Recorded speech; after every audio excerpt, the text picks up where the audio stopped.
Ate, may papakita ko sa'yo. Ano? Win-wallpaper ako ni Hendrik.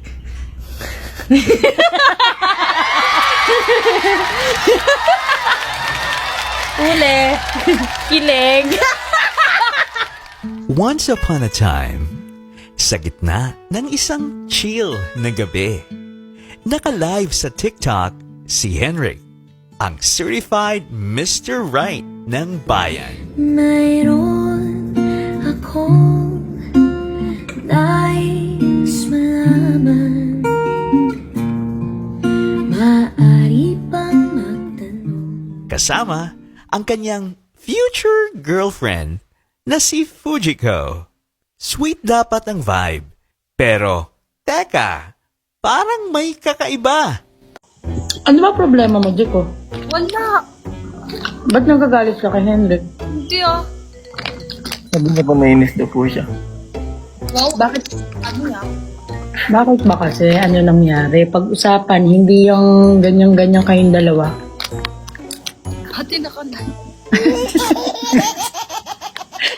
Sorry. Nadala. Nakalay pala tayo. Bakit nga ba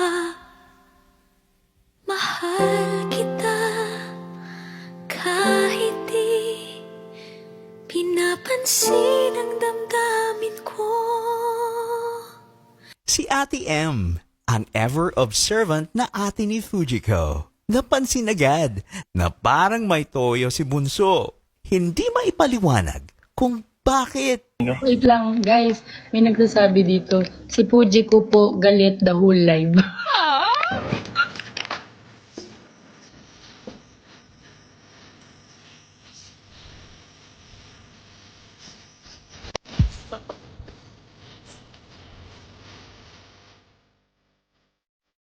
Siyempre, si Ate M, hindi papayag ng ganun-ganun lang. Gusto niya maayos agad ang tampuhan. Kaya't, Henrik, try mo kantahan. Try mo kantahan. 2 lines lang. Sige na. Eto po. Wait. Meron na po. Kantahan ko po siya ate. Sige. Sorry na, baby ko. Huwag ka nang magtampo. Ano ba nagawa ko? Sana patawarin mo.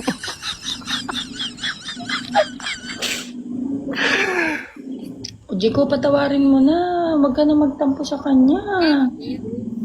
at sa gabing yon, sa isang simpleng live sa TikTok, isang kanta ang naging tulay na nagpa-smile kay Fujiko. Not sure if 100% nagkaayos, but at least he tried. Nakakakilig.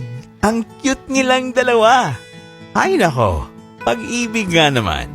Kaya Henrik, just say sorry and say the magic words. I love you. Jiko, alam mo, Hindi. manghirap ng quality time na magkaaway. Oh! Oy! Sorry na! Huwag ka na magalit! Sorry na kung nagalit ka, di naman sinasadya.